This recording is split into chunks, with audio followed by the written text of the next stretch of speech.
Forex Chart Formation Patterns Lesson 6. Learn Forex Bullish and Bearish Pennant Formation.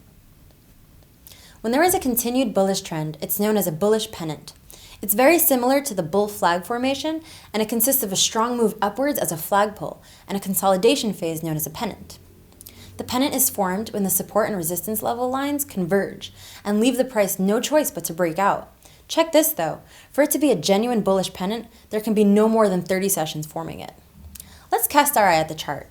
Here you can see the price has had this strong up move, but as the market needs to adjust to the new higher prices, it goes into consolidation phase.